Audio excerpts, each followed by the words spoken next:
How's everything going so far? First couple of days, first few practices. Yeah, it's been really good. I love it out here. It feels like feels normal to me. Feels like home, so it's good.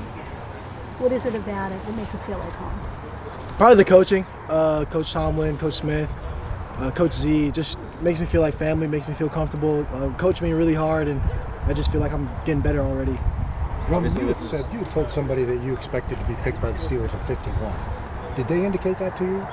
I mean, like through the grapevine, I kind of thought they were, but how it played out, it doesn't really affect me anyways. Nobody said, "Hey, we're looking at you in the second round." And nobody said that. Yeah, nobody said that. What's your first impression of Zach, just working him as a receivers coach? Coach Z? Yeah. Great guy, great coach. Giving me a lot of details, helping me with my route details and understanding football. He's just a great guy. Really, I really mess with him. What's the biggest thing he's challenged you on so far? Staying low. Yeah, I definitely. Right now, I'm playing a little high, so just getting low. What's his energy like, Coach Z's energy? What is he kind of like? It seems like he's really been really interactive with you out on the field. I mean, that's kind of his energy. I wouldn't say there's like a vibe that comes off to him. He's just really serious, but also casual at the same time, and kind of just like takes on bullshit. We know you tested obviously pretty fast. I think you worked with a speed coach since you were pretty young. When did that start, and how much is natural and how much of it is hard work that you put in to get it? I'd probably say like 50-50 is natural and 50-50 just working hard. I've been working with a speed coach since like 6th grade. I mean, being fast comes natural, but being like who I am now, it's definitely hard work. How many receivers end up working? 4.2s at the combine. Why did you think that?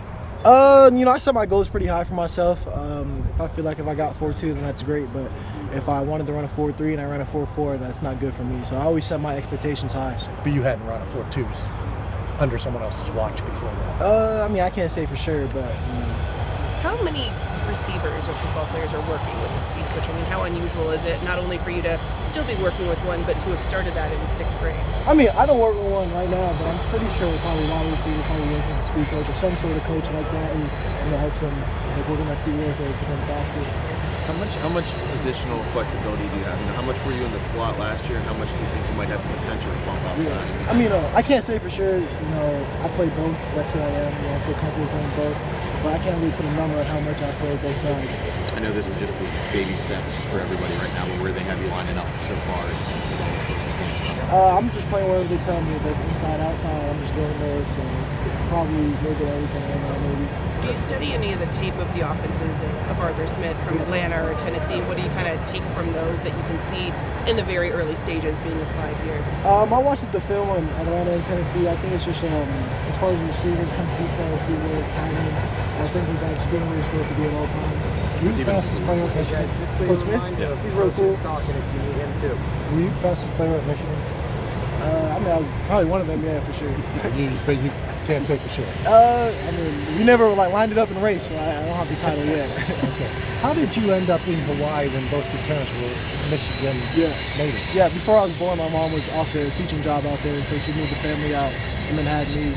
I was raised out there. So what's the biggest challenge to maybe playing on the outside at this level? Is it getting off the press, physical corners at this point? What do you think would be the biggest adjustment? For me, probably just being low, route details, feet work, pumping my arms and cover breaks, separation, things like that.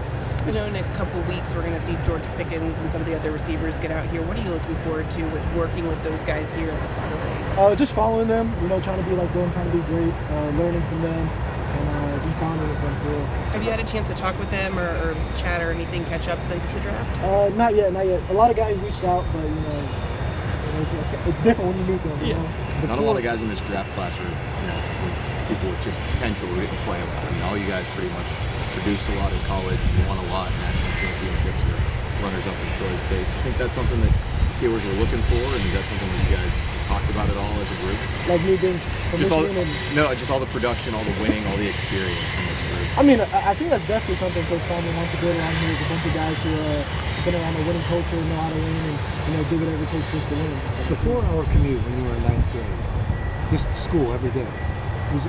Why was it worth it? Just to play with Nick Herbig? I mean, we were on the bus ride yesterday. I was telling this story to some of the guys, and at the time I felt like that was my only opportunity to get a chance to make it to college and make it to the NFL. So I mean, I was telling them, I was like, if you felt like that was your only opportunity, you would do it too. So I mean, in the moment, it didn't really feel that crazy. It's just you know, I'm just chasing my dreams. And how long was the commute? And how lonely was it to live on when you moved to the island? I mean, it was like a couple hours every morning, and you know, I was pretty much by myself at all times. So it is what it was. So.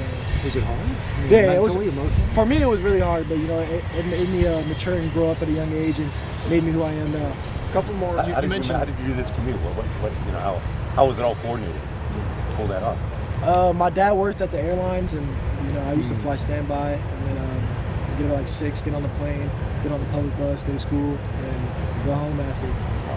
The Steelers have a great track record of drafting receivers outside of the first round. What does it mean for them to want you to be a part of that select group, and is there any added expectations or pressures with that? Yeah, I mean, for me it means a lot. There's, like you said, a lot of great guys who've been drafted here and played receiver, and it just means a lot for me to be, you know, mentioned in that group of guys already.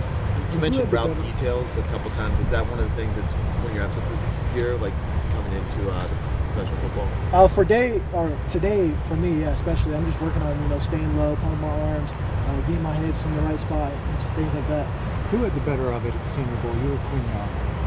I say we went about 50-50. You know, I got him a few times. He got me. So I mean, he's a great dude, and you know, you got two good guys up there. You know, one of you has to lose. So he's a great guy too. Have you noticed Coach Tomlin challenging you guys yet in a similar way, like how he did at the Senior Bowl? Or not yet? I feel like he's always challenged me. You know, every day I come out here, I feel like I got an expectation to uphold for him. Thanks, Roman. Thanks, guys. Thank you, guys.